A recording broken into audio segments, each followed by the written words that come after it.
Welcome to Beyond, oh no, for Perfectionists Only, or Beyond Perfectionism. Sometimes I change the name. Beyond Perfectionism, from Self-Sabotage to Superpower. And that is what we are doing today. We are taking perfectionism. We're not going to try to change that you're a perfectionist. We are going to try to get you to being a recovering perfectionist, which is what I consider myself. But we're not going to try to change, like, we don't want you to not be a perfectionist anymore. We want you to take this perfectionism that you have been gifted with from sabotaging you to being your superpower. So for those of you who don't know me, I'm Tara Greenway. I'm an intuitive coach, and I help people to get unstuck from whatever they are stuck in, whether it's perfectionism, procrastination, difficulty with relationships, boundaries, manifesting. And I do this using alternative techniques. And this gets really fast and really good results. So welcome. We're going to have a good time here today. Like I said, when people were coming in, get a pen and paper, and we are really going to dive into some details. So please feel free to use the chat, but I also want you to be able to write some things down when you need to. Like right now, I'm going to ask you to use the chat in just a minute, but first, let's open with a little visualization. If you feel comfortable, close your eyes with me. This is just going to be for 1 or 2 minutes.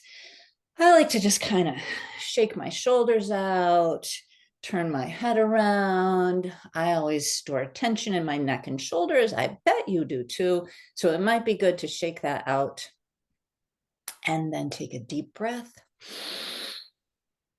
Hold it for a few moments and then slowly breathe out. And just imagine going down into the earth. Imagine pulling up a ball of energy from the center of the earth and allowing that ball of energy to rise up through the soles of your feet, up through your legs, kind of warming and expanding each cell of your body as you go up through each chakra. And then imagine that ball of energy sort of popping out the top of your head, your crown chakra. And now in your mind's eye, that ball of energy appears like a beautiful ball of light. And you put your consciousness into that ball of light and let it rise up and out and up and out. Out past the stars, beyond our universe, through different layers of light and dark, always following the light further up and further up and further up, till finally you imagine way above you an ocean of sparkling white light and dive up into that ocean.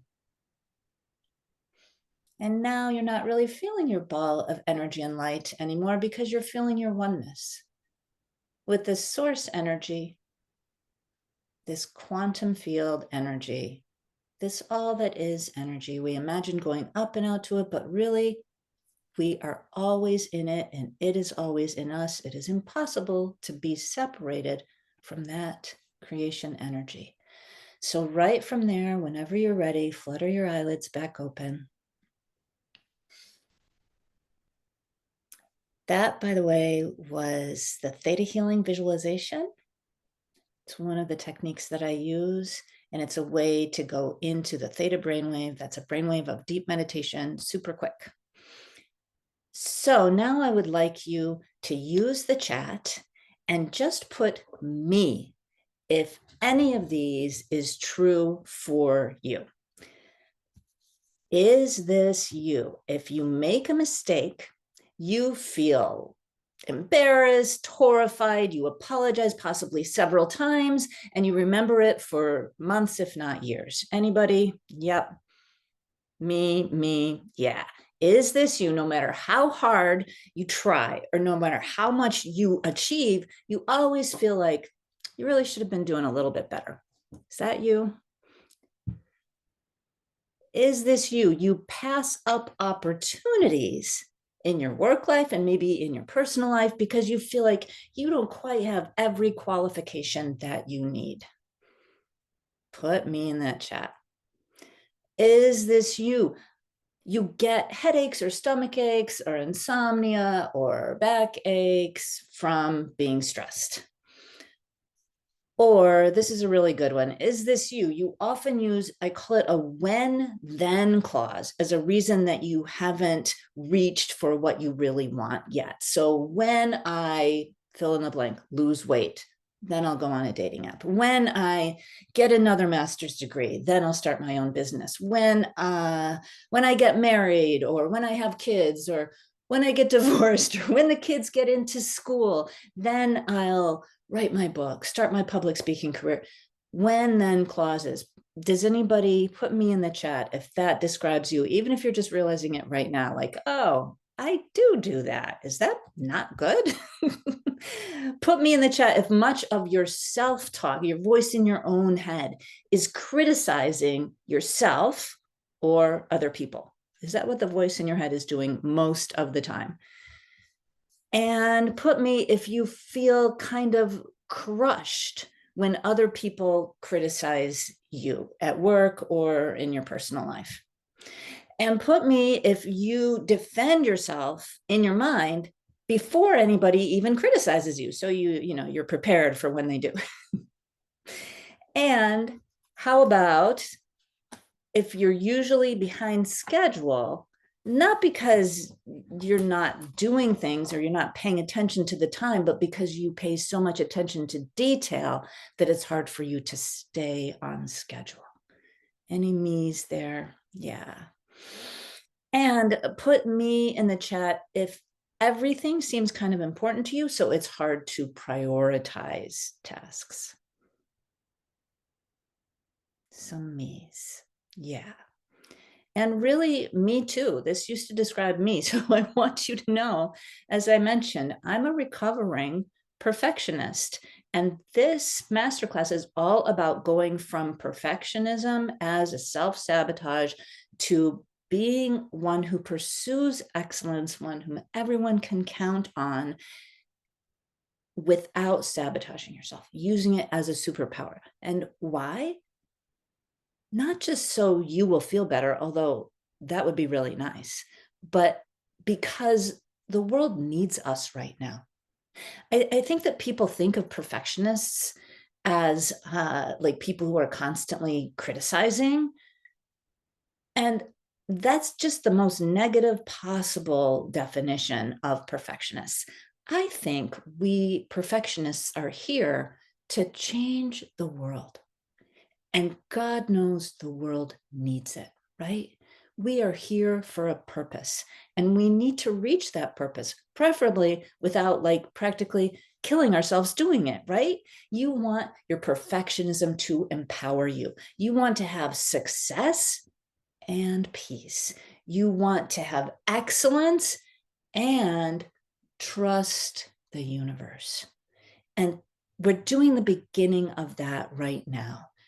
I want to be honest, though, doing this one hour, maybe an hour and 15 minutes we're going to be here, doing this one masterclass is not going to change your whole life, fortunately. This is the beginning, and you're going to continue to need, like we all do, support with that. So I am offering you at the end of our time here an opportunity to work with me one-on-one, free for an hour, so that you can make sure that you're kind of like scaffolded in this. And then it's not just one more masterclass or one more book or one more podcast that you're at, that you're going to be like, yeah, I know, I wish she's right. I want this to be able to be integrated into your life. So this gets to change how you feel and how you think, what you believe. And we're going to talk about beliefs a lot more in a few minutes, and how you act in your life so that you are superpowered. Okay. Does that sound good, everybody? Okay. So I'm going to tell you a quick story so that you can really understand what I mean by perfectionism and by how you can maybe let go of some of the sabotage of perfectionism. So this happened to me probably about 10 years ago now. And I had at the time, so I teach a lot of workshops, right? And even 10 years ago, I had taught dozens and dozens of workshops, but I taught them by stressing my way through them. And I bet everybody in here understands what I mean. I crammed, I wrote extensive notes, I worried, I didn't get sleep, the night before, and it always kind of worked. That's why perfectionism is so tricky. It works for a long while. I was able to stress my way through most workshops because the workshops that I taught were mostly 3 days and sometimes 5 days long. And you can stress your way through workshops like that. But this time I was teaching a 3 week long workshop. It's called Intuitive Anatomy. It's a theta healing workshop, and it's 3 weeks, 5 days a week, and then 2 days off for 3 weeks. And what we do in intuitive anatomy is just what it sounds like. We talk about the different systems of the body, the physical system, like the digestive system and the respiratory system, and we talk about what beliefs are correlated with what system and how you can change these beliefs, and as a practitioner what you should be looking out for when people have these different physical issues. And it goes deep, this class. It's a beautiful, incredible, transformative class, but it's a lot. And at the end of my second week of teaching, I was so exhausted, in large part due to one part of each day of the class. And that was the part about the herbs. So I'm really good with beliefs. This is like my specialty. I really get it. I'm really good with emotional stuff. Let's go with the emotional stuff. I'm not afraid when people are freaking out in a class or a session, and they're weeping. And to me, it's very easy to hold people in compassion and strength, and know that when they're really upset, that's when we're really where we need to be. And I know that I will be able to hold them through that, hold space for them. But there was every day a list of herbs that went along, herbs and supplements, that you might want to take to go along with each system of the body. And in our teacher's manual, it just listed the herbs, and it didn't say what they did. Or every once in a while, though, it would say, oh, if you are on whatever blood pressure medication, don't take this herb. And I was like, oh gosh, perfectionist that I am, right? I was like, well, I can't just reel out this list of herbs and supplements. I need to do a little research and tell them what each herb does and how it would interact with other herbs. So every night, the night before the next class, I would Google all of the herbs and supplements that were listed there and explain each of them. And this was really hard for me. It's not my specialty. So one night near the end of the second week of class, so I'm already pretty tired, right? I was like, okay, I'm ready for class except for the herbs. Time to go research the herbs. So that's what my head was saying. My body was saying, I'm done. I got to go to bed. Can we just go to sleep? And I was like, I guess, okay, I guess this one time it'll be all right. And I'll just go to bed. I'm so tired. So I went to bed. And of course, I didn't sleep very well because I was worried about the stupid herbs, right? And then just before I woke up, I had this very vivid dream. And in my dream, I was walking on this long bridge and everything was fine until I got almost to the other side. And I saw that the bridge in front of me was broken, and there was a big gap, and I would have to jump from where I was over the gap to get to the other side. And I was like, well, okay, here we go. And I took a few steps back so I could get a running leap, and then I looked again and I was like, geez, it's like 10 or 15 feet. Like, I'll never be able to jump that far. And I looked down and it was so far down. I would have been really injured if I didn't make it.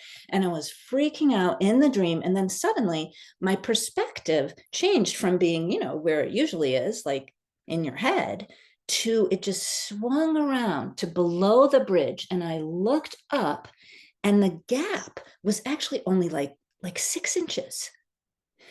And I heard a voice very clearly saying, there's no way to blow this. It wasn't like you're going to do fine or you've got this. It was, there's no way to blow this. And I realized it was an optical illusion. It looked like 15 feet from the top, but from underneath, clearly it was a 6-inch step and there was no way to blow this. So I went into class the next day feeling pretty, a little tired still, but pretty confident. And I taught, I did the main lecture. Everything was going well. I was like, yes.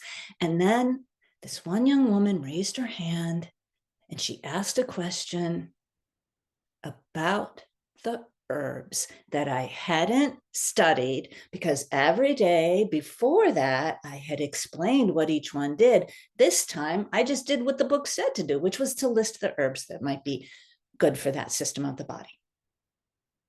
And I looked this woman in the eye and I said, I don't know. I don't know the answer to your question. I'm sorry. And she just nodded her head. Inexplicably, the world kept turning. Nobody really needed to know about those herbs. It was only me. It wasn't from the book. It wasn't from the students. It was only me. And from that moment on, I trusted myself instead of trusting my perfectionism. When you trust your perfectionism, it's about never making a mistake. When you trust yourself, there's no way to blow this.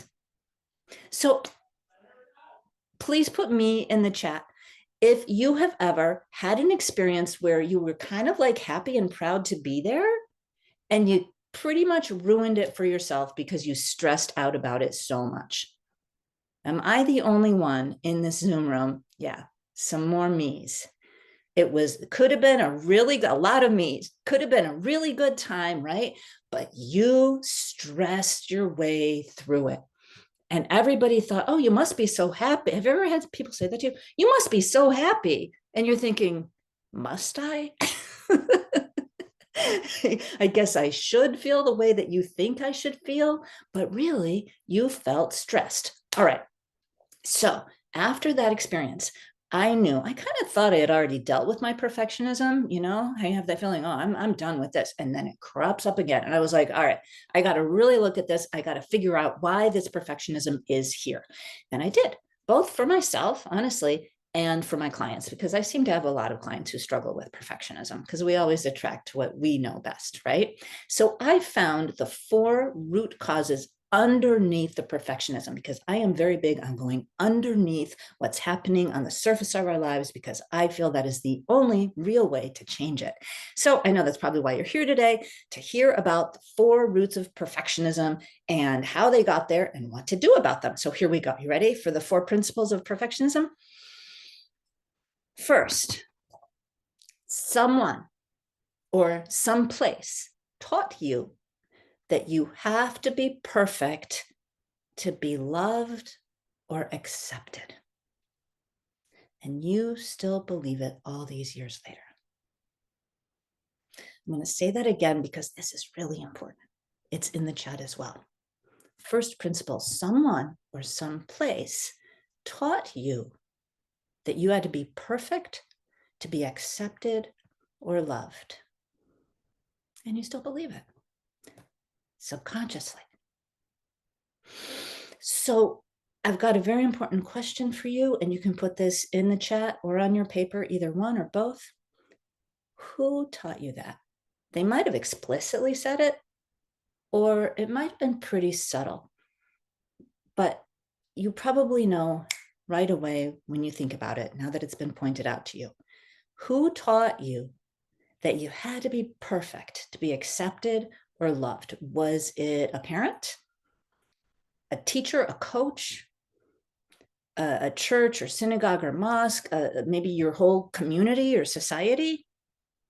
I've actually lost track of the number of clients who have said to me that they came home all excited because they got a 95 on a really hard paper or test, and they showed it to their dad or their mom, and their dad or mom said, what happened to the other 5 points? thinking, I guess, that they were being motivating to their kid and they were being clever or something. And, 30 years later, the kid who's now grown up is like, so I'll just, even getting a 95 isn't good enough. What happened to the other 5 points? Was it your parent who was just trying to like be helpful, but they taught you have to be perfect? Yeah, somebody put parents and siblings. Oh, that's nice. They piled on. Another common thing could be if you were in sports or dance. I remember I got all of these clients at one point because people, word of mouth, all these clients from ABT, the American Ballet Theater here in New York, all these ballet dancers, and they all had this issue, perfectionism. They really had very similar beliefs. Oh, got a dancer here. Yeah. These dancers had very similar beliefs to my clients who had actually been abused in their childhoods. So they didn't mean it to be abusive, I'm assuming, the American Ballet Dance Theater, but it was interpreted that way. And especially when we're children, right? We make things mean something about ourselves. More on that in a minute. So if you had a parent, a coach, a teacher, also famous for this, churches, synagogues, mosques, they do teach that you are separate, you are sinful, your thoughts and desires are evil, and you have to strive to leave your sinful nature behind. Anybody get those messages? I know there's at least a couple in here that did. Yeah. And I will tell you that I was definitely in that group. I grew up in a church that was a loving, amazing place that was a very important part of our community, and just the greatest people, But definitely I got from church, from Sunday school, from the Bible, you should be perfect. And that's what I took away from it. Not everybody who went to that church took that away, but I did. So yeah, someone put to society, and there can be, especially in terms of physical appearance, you pick up a magazine, you walk down the street, it's getting a little bit better now. People are talking about body image and, acceptance a little bit more, but supermodels are still supermodels, we're still supposed to be thin, and we're not supposed to have, I don't know, too much hair or too little hair. And we're supposed to have a certain way of, it's all very, very, very specific. Someone said, my aunt told me I was insufferable and self-satisfied. Wow. About how old were you when you got told that by your aunt? Insufferable and self-satisfied. Were you a teenager? Put it in the chat for us. So I'm assuming that you guys know at this point who taught you this, and whether it was about like your physical self, your spiritual self, maybe your intellectual self. Now I want you to think about, what have you made that mean about yourself? So like if your aunt told you you were insufferable and self-satisfied, which to me, you were probably just asked a lot of questions, were curious, and had self-confidence, which should have been just, affirmed. But what did you make it mean about yourself? What did you make it mean about yourself that your church taught that people were sinful and that we needed, a lot of interference to get to the divine? Yeah, someone put that I can't do anything right. Yeah, I took from it that no matter how hard I try, it didn't matter, because humans are sinful, right? So I would always be bad, but I still wanted to try really, really, really hard, because maybe I could finally, be truly good. Yeah, can't do anything right. Exactly. Okay. Yeah. Somebody really resonated with what someone else put in the chat. Can't do anything right.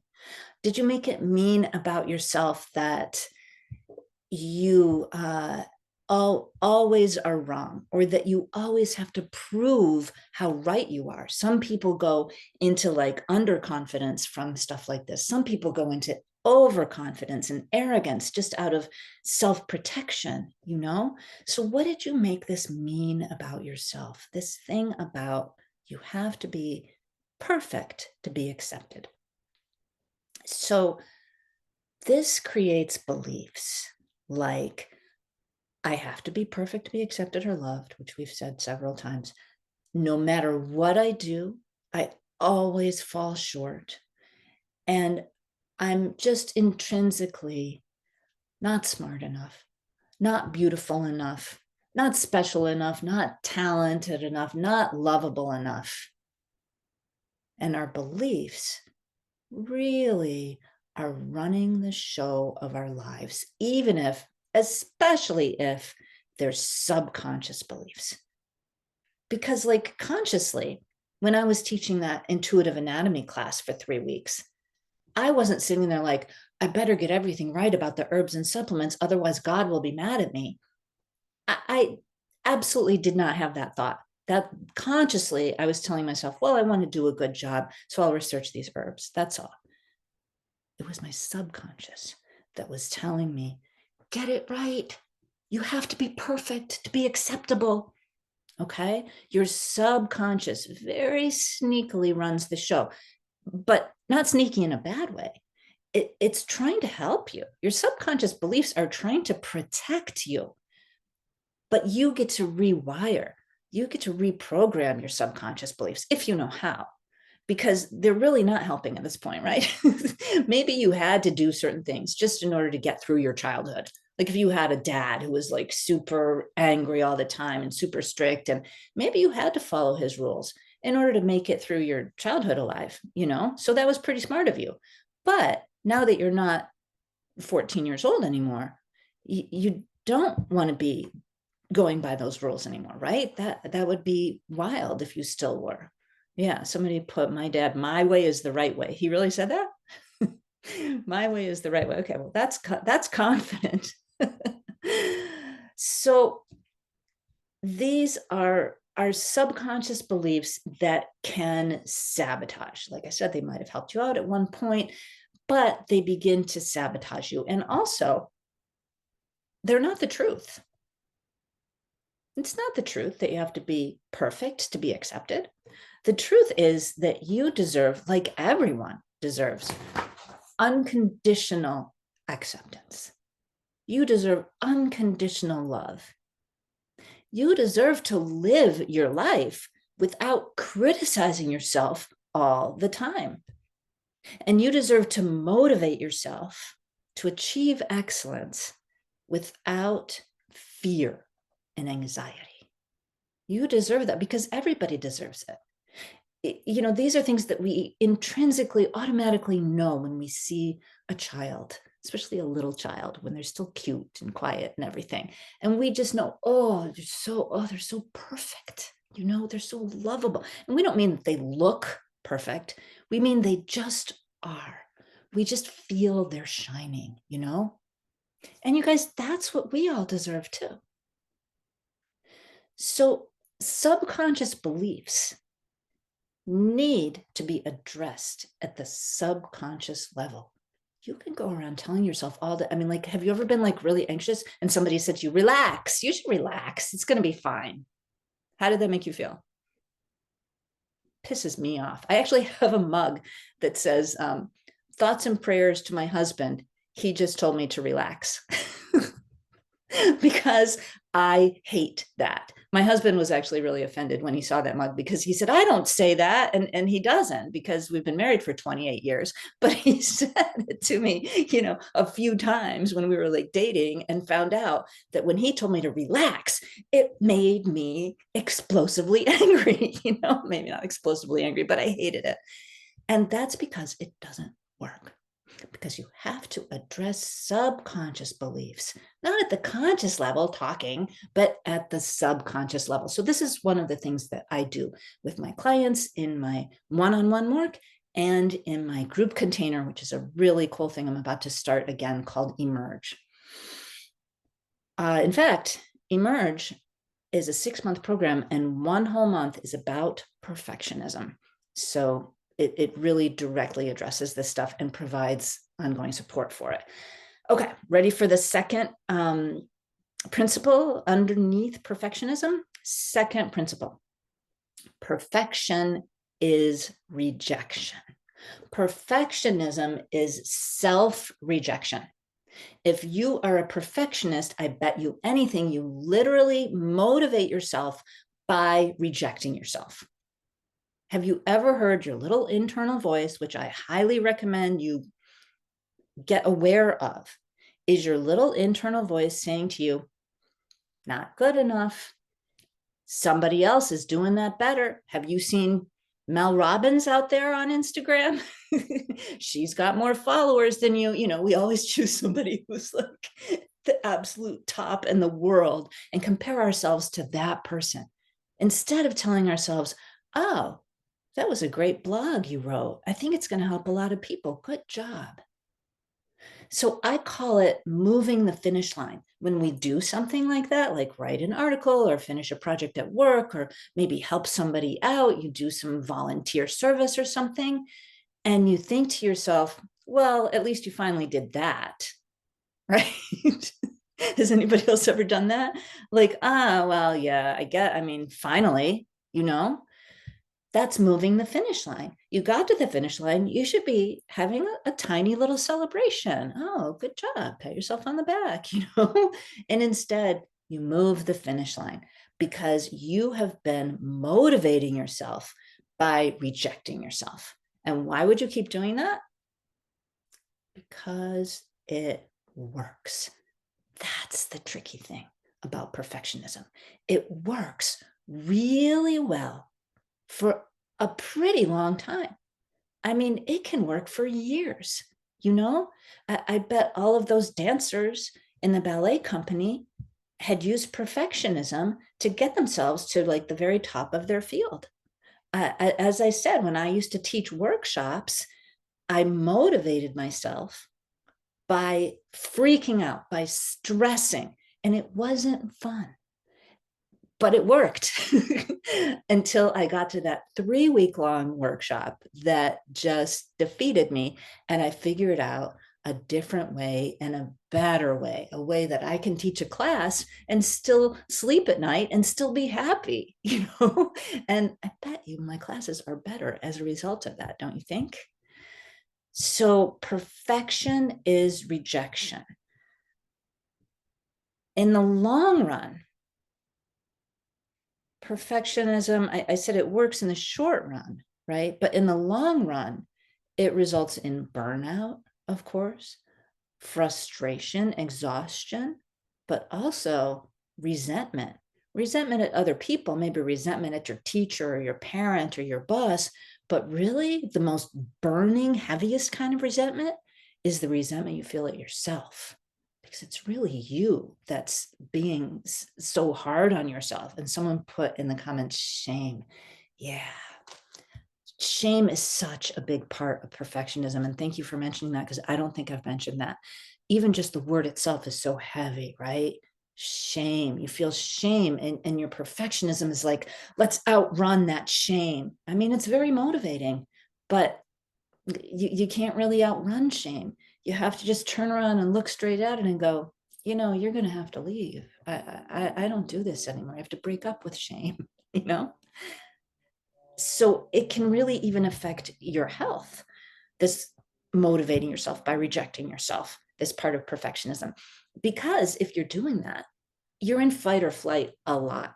And being in fight or flight instead of being in a nice, calm, resting state, your body doesn't like that. And after a while, it's going to start to glitch. You know, you're going to get, you know, like headaches or stomach aches or backaches, or not be able to sleep at night. You know, it's not a good way to live long term. And it also definitely interrupts creativity. It's hard to be in flow when you're rejecting yourself. You're stopping yourself. You're stopping and checking, stopping and checking.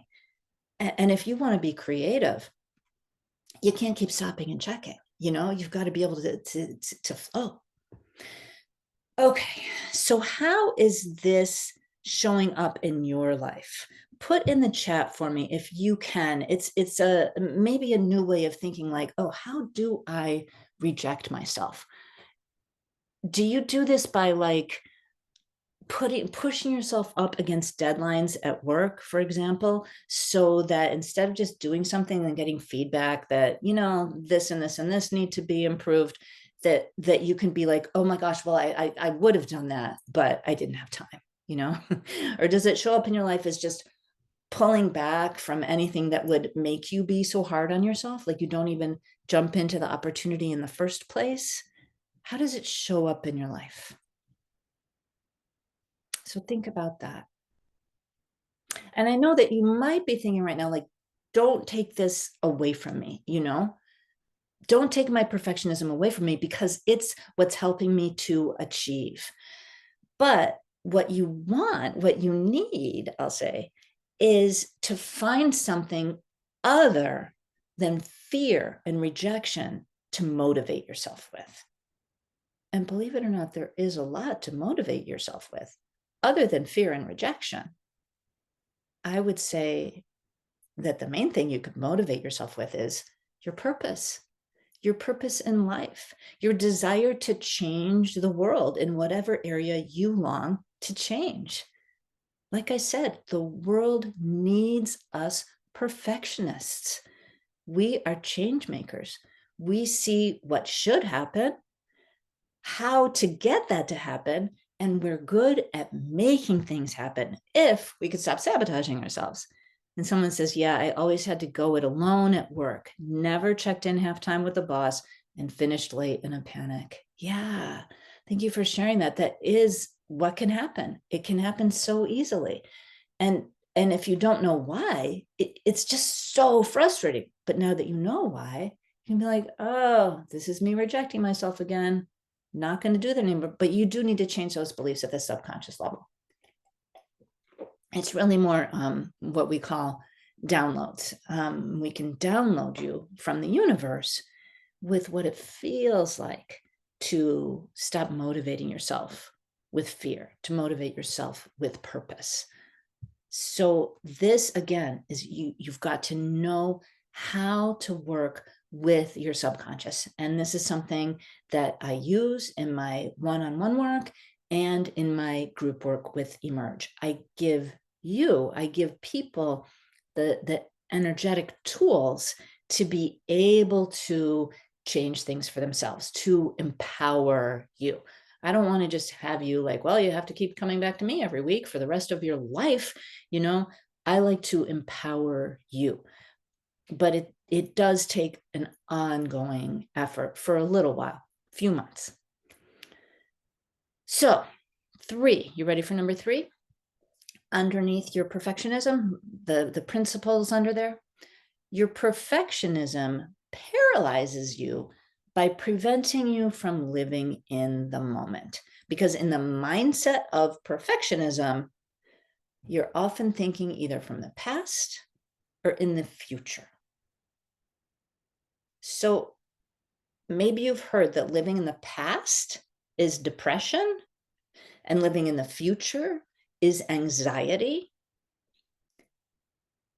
Most people who talk about this talk about it from a perspective of mindfulness or finding joy in life. And yeah, those things are important. But I will say here that also living in the past or in the future, which I call rerunning or pre-running, it blocks you from accomplishing your goals. Because if you're regretting the past or worrying about the future, you're not really getting anything done, but you are taking up a lot of time. How much time do you spend thinking about the past? And you're probably not thinking about the great things that have happened in your past, thinking about the mistakes you've made in the past. Why? So that you don't make them again. Your brain is like, I'll protect you. Let's go over this again. How you said that really stupid thing in front of all those people. One more time. It's not helpful, right? But part of your brain thinks that it is. So you're rerunning. And you're also trying to protect yourself from criticism, because the thing that we perfectionists hate most in the world is when people criticize us. We don't like it. And we pre-run to make sure, It doesn't work. But to try to make sure that nobody criticizes us. We feel like, well, if I can just say this just right, then nobody will be mad or criticize me. And someone said, always thinking about what's going to go wrong in the future. Yeah, that's your brain trying to protect you. And you need to have a little talk with your brain. Tell it that it is not protecting you. It is paralyzing you. So if I hadn't had that dream during that long workshop I was teaching and figured out these principles, I really would have limited myself. Do you see? Because it would have been so hard and exhausting to teach workshops that I think eventually I would have just stopped doing it. But because I figured it out and made all these like belief changes and downloads for myself and ultimately for clients, it was able to be fun again, you know? Your soul wants to have fun, you guys. Your soul is tired of being criticized and of being afraid of criticism. So it's just a habit, this pre-running and rerunning thing. And it's a really, really deeply ingrained habit. So what I like to teach, I call them circuit breakers. And they're easy little energy tools that just kind of like break that circuit of, and then I said this and I did this, or I'm afraid he's going to say this and he's going to do that. And if you can use these circuit breakers in your life, you won't be in those patterns anymore. But it does take a little support, you know. So again, I'm going to give you the opportunity a little bit later, in just a few minutes, to sign up and for a one-on-one call with me and see like what would this be like, what happens. So I'll tell you, like in the Emerge container, we have monthly meetings to support each other, and even very brief weekly meetings, literally 15 minutes on a Monday, so that we can keep in like this energy container to be like, okay, and you know what happened, and yeah, and what did you learn from that you're going to do different this week, or what happened, and yes, celebrate that you stayed in the moment, you didn't criticize yourself, you didn't motivate yourself with fear, whatever it is. So ready for the fourth principle underneath perfectionism? Number 4, the unicorn effect. That's what I call it. The unicorn effect is a belief that nobody else can truly understand you or really hear what you have to say. So, you know, it's kind of cool to be a unicorn, right? Because you're special. And I will tell you guys, everybody here is special, or you wouldn't be here. You wouldn't have come to this Zoom. We are special. We are unicorns, but you're not the only unicorn. There are a lot of unicorns, and there are a lot of like horses and whatever, aardvarks too, you know, but there are other unicorns. If you were born into a family of horses, that's okay. They're cute, you know, but you need to go find your tribe of unicorns, because if you don't, you would be kind of doomed to staying misunderstood and isolated, right? You're kind of doomed to stay small because it's impossible to go big if nobody understands you or can hear what you have to say, because they're just not ready. They're just not special enough. Except that that's not true. That is not coming from truth. That is coming from fears. It's actually coming from perfectionism. So you are special. You are, like I keep saying, you are here to help change the world. But you're not here to change the world by sacrificing yourself or by suffering or by feeling misunderstood all the time or by being ignored and not listened to. You are here to change the world by finding the other unicorns and changing the world with them. You can't do it by yourself. And someone said, is coming on video necessary for the Emerge group? No. Or can we opt to write in the chat frequently? You can write in the chat frequently. are there dyads and triads that would kind of necessitate coming on live? We're going to have to talk about that later because I'm not quite sure what you mean by that, but we can talk about it at the end, Michael. So at the end of this masterclass. So I want to say, especially to my we don't usually do breakout rooms in Emerge. Yeah. I really want to say, if there are other healers in here, healer types, and you don't have to, like, I sometimes identify as a healer. I'm in a healing profession. I do healing modalities, right? But you could be in any profession and be a healer. I know so many teachers who are healers. Oh, those women are healers, and men. You can be in the medical profession and be a healer, not only by giving medicine, but just by your presence. You can be a writer and be a healer. You could be a parent or a friend or a son or daughter and be a healer. But if you are really spiritual and or in the healing profession, and you just don't understand why your work won't go to the next level, why it's always so hard and you can't just like rise above that, you may have a belief that you're from a higher place. You're not from this earth, and you are right. But then you might have a further belief. So many of my clients have this belief. I call them healer beliefs.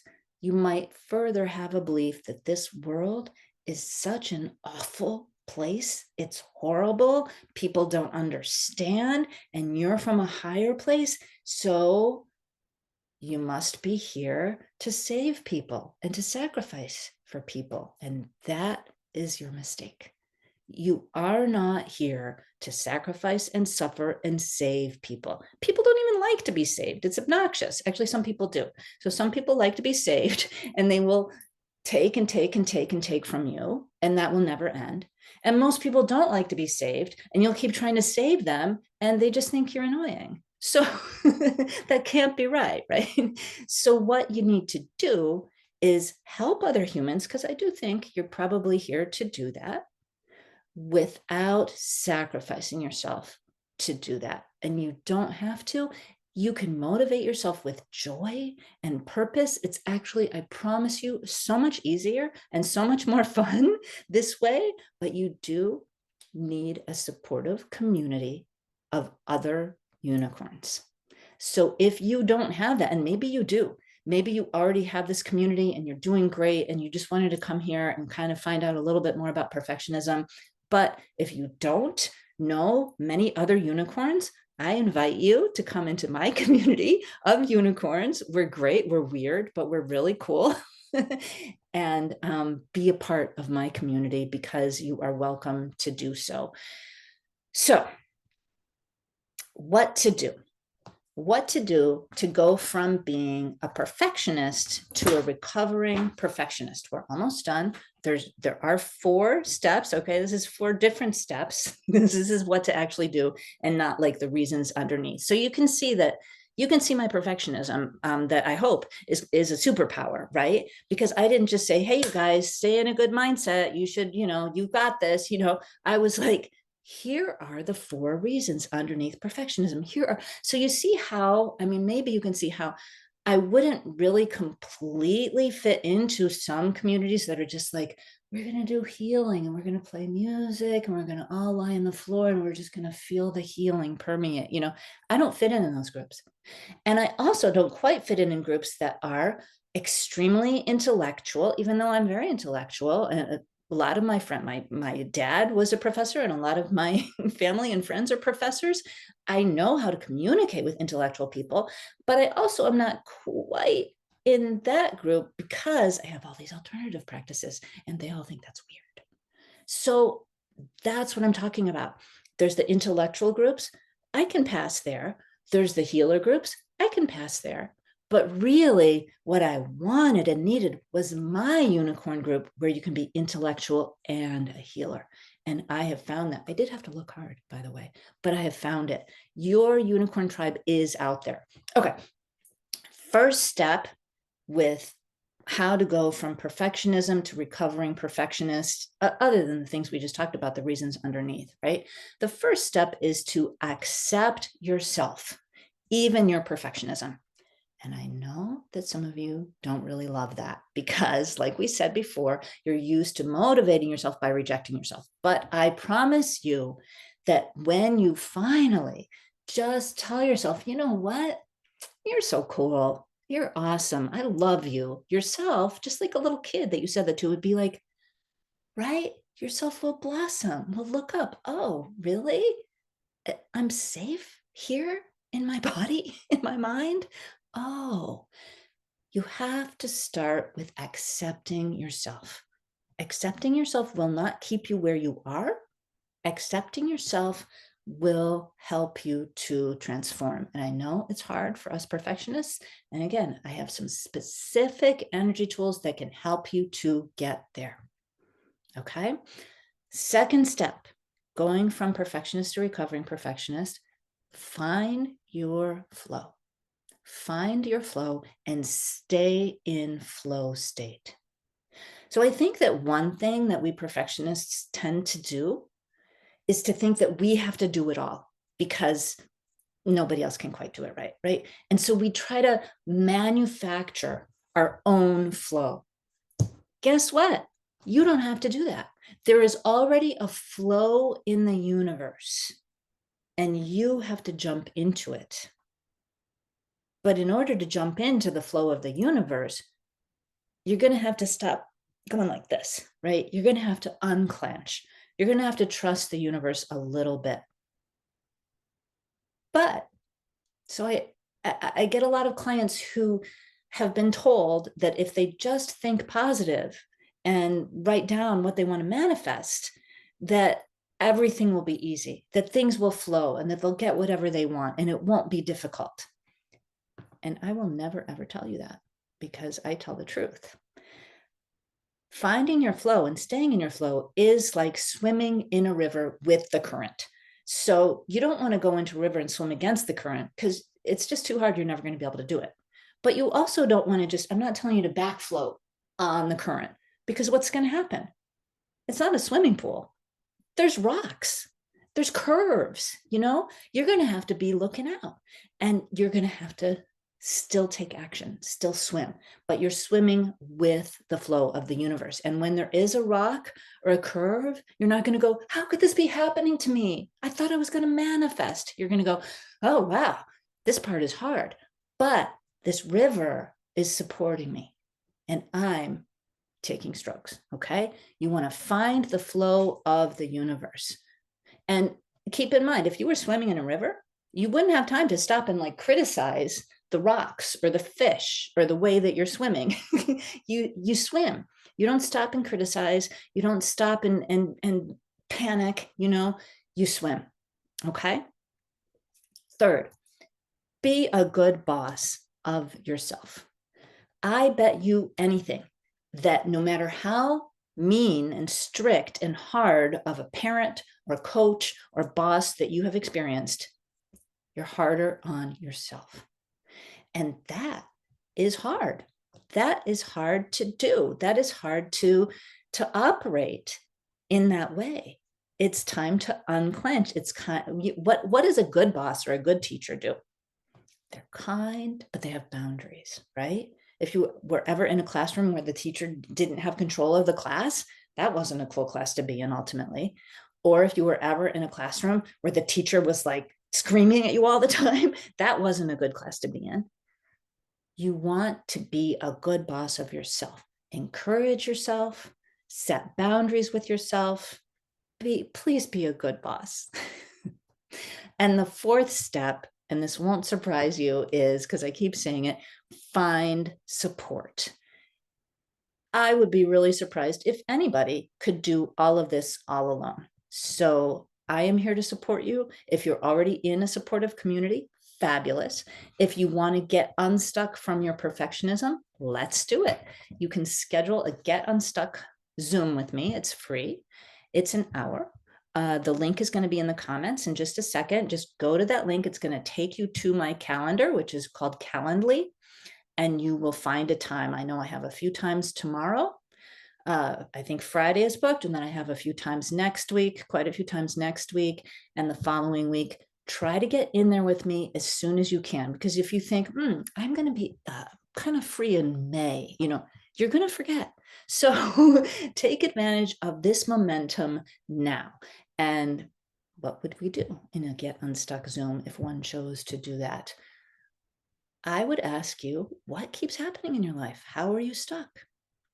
And then I would ask you, what is your vision for your life? Most people know. Sometimes people are like, I don't know. They're just so busy trying to get through the day. And then and then I help them. But most people know what they want. And if you don't, I'll help you visualize what you do want. And then we'll talk about how you can get from where you are feeling stuck to where you so want to be and deserve to be and can be. And that may involve working with me further, or it might be like a super simple step, and I will give you that choice. I will say, I'm going to give you a real quick, simple way to help you out here and help you feel how you want to feel, and a longer term, more thorough way. And it'll be up to you each step of the way. If you have already done a Get Unstuck Zoom with me, we're going to send you a special Zoom. You can sign up, but we're going to make yours half an hour, because we already know what is going on with you, and we just want to check in and see how that's going. And I'm mentioning the program and one-on-one rate. Ethically speaking, I wouldn't want to book an hour with you. Oh, that's so sweet. I appreciate that, but for one thing, I don't have those numbers just like this, and also I don't want to spend all that time, and also I don't think it's unethical of you, although I think it's very sweet and perfectionistic of you to mention it, because I am saying, let's talk. And I wouldn't do this if I didn't enjoy it. When I have Get Unstuck Zooms, I'm like, oh, a new person, let's talk. I'm super into it. Okay. So no, I swear to you, no obligation. Okay. But if you have questions, you can email me. If you really are like, I don't know, I just want to, Tara@beyondyourbelief.com, email me. So what I have found though, you guys, is that when I do this class, because I do this masterclass sometimes, oh, there we go. I was just looking at the chat. That people are like, yeah, this woman is right. She's right. And I'm going to do all those things. But I can't, because I've been trying for like 40 years or whatever, and I can't do those things. Okay. You're halfway there. You're seeing what you need to do, what you want to do. You're hearing from me that it's possible. The rest of the way will involve some support. Okay. You are halfway there. You want to turn this perfectionism of yours, which isn't like, if your eyes are blue, your eyes are blue. If you're a perfectionist, you're a perfectionist. I'm not going to turn you into somebody who is lazy and doesn't care. We just want to turn you into someone who uses your perfectionism as a superpower. Why? Because the world needs you. Your family needs you. Your friends need you. Your community needs you. The whole country needs you. The whole world needs you. We better start working together really soon, you guys, or this whole thing is going to fall apart, like the world, So we need everyone. So please show up for yourself, just the way you showed up to this call, or you're watching the recording today. Show up for yourself, because we need you. And healing doesn't usually happen in a vacuum. Healing happens in community. So if I keep mentioning Emerge, because we're just about to jump into that, there's still time to join in. If being in a group of people who are all, we do like a month, it's a 6-month thing, and we do 1 month on each topic. We have perfectionism, like I mentioned, we have a month of boundaries, we have a month of procrastination, anti-procrastination, and we're together, because some people love that. I love that. I love groups. But if you're like, oh, that sounds awful, I wish you worked one-on-one with people, I do that too. So whatever works for you. But please don't forget, you are a unicorn, and there are other unicorns, and you can use your unicorn powers for good. So sign up on there. Don't be shy. Don't think you're taking advantage of my time, because I'm the one who's asking for it. And are there any other questions? Did anybody ask questions in the chat that I didn't quite get to? I didn't see any, but you are welcome to ask anything right now, my fellow perfectionists? No, it was pretty thorough, right? I think people don't have questions because I've already answered all of them. Okay. So like I said, you can always email me. Hopefully you've gone to, where's the link? Yeah, the Calendly link is just a few messages above. And you guys, thank you. Thank you. I really appreciate you. I have had a good time here today sharing about perfectionism. And this replay will be, you're so welcome. This replay will, oh yeah. So Shani's saying, to put, I'm not sure that's a Leanne question. Can we post the link for the half-hour one instead of the hour one? She can. I can't, but she can. So if you've already done a free Get Unstuck Zoom, or if you're already working with me, you are more than welcome to do another one. But like I said, we just don't need the whole hour because we already know each other. So we can do it in half an hour. Okay. So you guys, thank you. Thank you. You will get this recording. If you're watching the recording, everything applies to you too. You can sign up on, I don't think the chat shows up. That's why I always read what's in the chat, but you can go to beyondyourbelief.com and hit free Get Unstuck Zoom. And I think you can also go to work with me, but that free Get Unstuck Zoom little green button is all over beyondyourbelief.com. So you can just do that and my Calendly will pop up and you can find a time that works for you. Okay. Thank you. Thank you, you guys. Bye.